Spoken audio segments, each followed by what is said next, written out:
One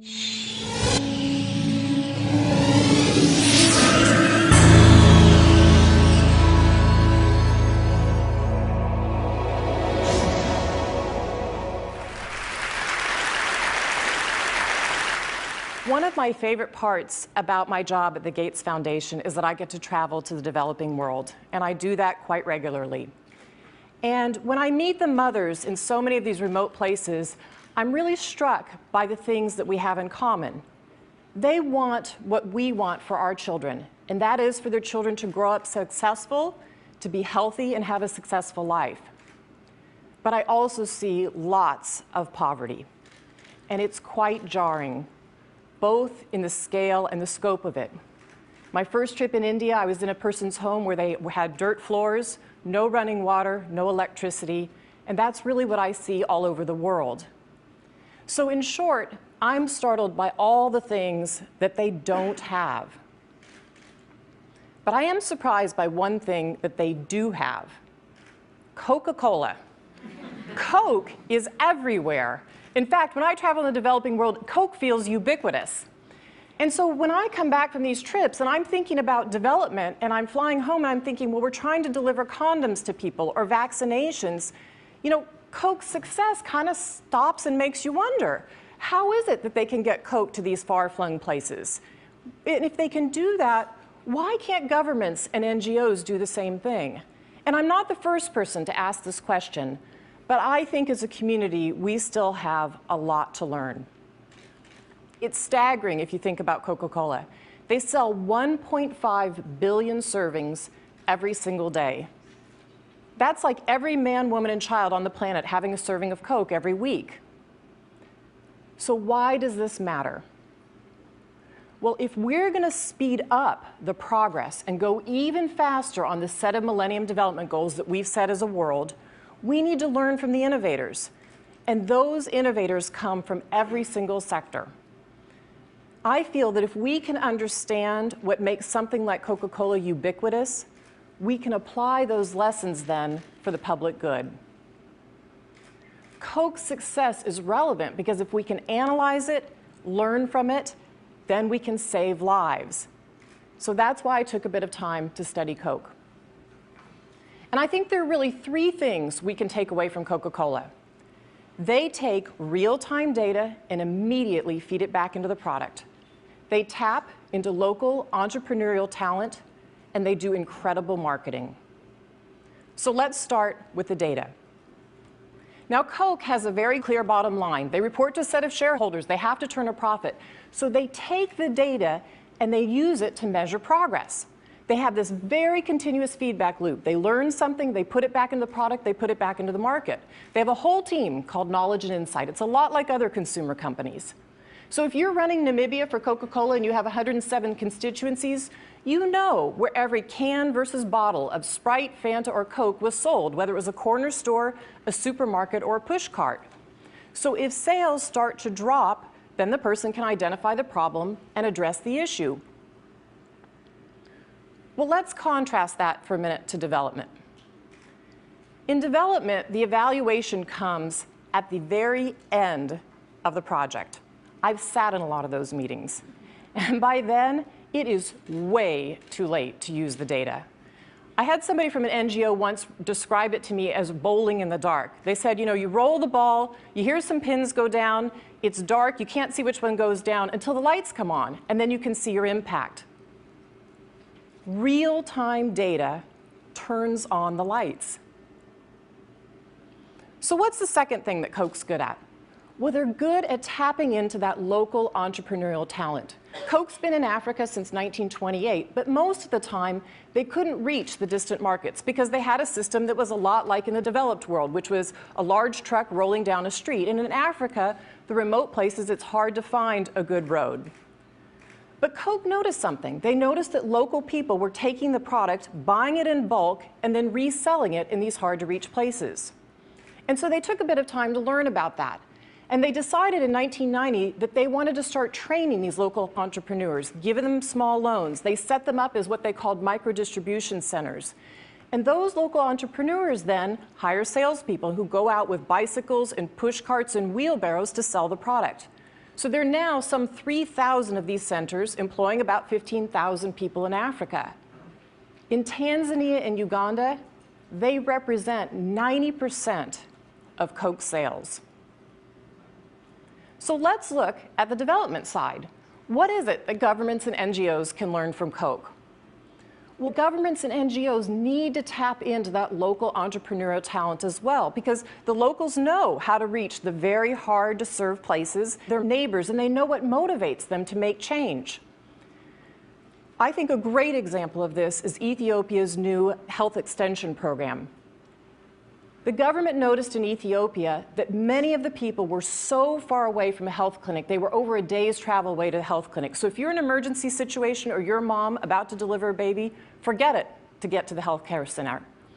They decided that wasn't good enough, so they went to India and studied the Indian state of Kerala that also had a system like this, and they adapted it for Ethiopia. And in 2003, the government of Ethiopia started this new system in their own country. They trained 35,000 health extension workers to deliver care directly to the people. So in just 5 years, their ratio went from 1 worker for every 30,000 people to 1 worker for every 2,500 people. Now think about how this can change people's lives. Health extension workers can help with so many things, whether it's family planning, prenatal care, immunizations for the children, or advising the woman to get to the facility on time for an on-time delivery. That is having real impact in a country like Ethiopia. And it's why you see their child mortality numbers coming down 25% from 2000 to 2008. In Ethiopia, there are hundreds of thousands of children living because of this health extension worker program. So what's the next step for Ethiopia? Well, they're already starting to talk about this. They're starting to talk about how do you have the health community workers generate their own ideas? How do you incent them based on the impact that they're getting out in those remote villages? That's how you tap into local entrepreneurial talent and you unlock people's potential. Now, the third component of Coke's success is marketing. Ultimately, Coke's success depends on one crucial fact, and that is that people want a Coca Cola. Now, the reason these micro-entrepreneurs can sell or make a profit is they have to sell every single bottle in their pushcart or their wheelbarrow. So they rely on Coca Cola in terms of its marketing. And what's the secret to their marketing? Well, it's aspirational. It associates that product with the kind of life that people want to live. So even though it's a global company, they take a very local approach. Coke's global campaign slogan is open happiness, but they localize it. And they don't just guess what makes people happy. They go to places like Latin America and they realize that happiness there is associated with family life. And in South Africa, they associate happiness with Sariti, or community respect. Now that played itself out in the World Cup campaign. Let's listen to this song that Coke created for it, Wavin' Flag by a Somali hip-hop artist.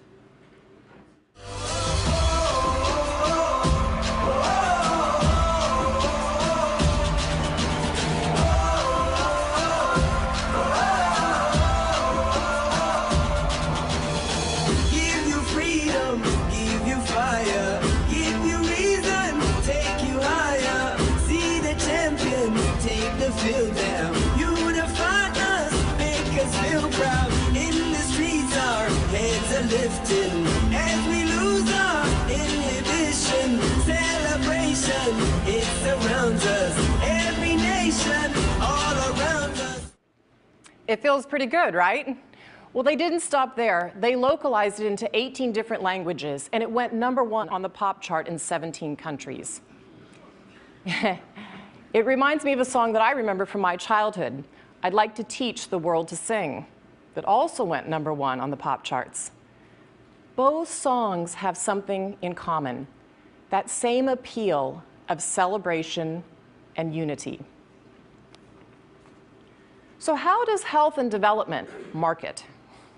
Well, it's based on avoidance, not aspirations. I'm sure you've heard some of these messages. Use a condom, don't get AIDS. Wash your hands, you might not get diarrhea. It doesn't sound anything like waving flag to me. And I think we make a fundamental mistake. We make an assumption that we think that if people need something, we don't have to make them want that. And I think that's a mistake. And there's some indications around the world that this is starting to change. One example is sanitation. We know that 1.5 million children die a year from diarrhea, and a lot of it is because of open defecation. But there's a solution. You build a toilet. But what we're finding around the world over and over again is if you build a toilet and you leave it there, it doesn't get used. People reuse it for a slab for their home. They sometimes store grain in it. I've even seen it used for a chicken coop. But what does marketing really entail that would make a sanitation solution get a result in diarrhea? Well, you work with the community. You start to talk to them about why open defecation is something that shouldn't be done in the village, and they agree to that. But then you take the toilet and you position it as a modern, trendy convenience. One state in northern India has gone so far as to link toilets to courtship. And it works. Look at these headlines.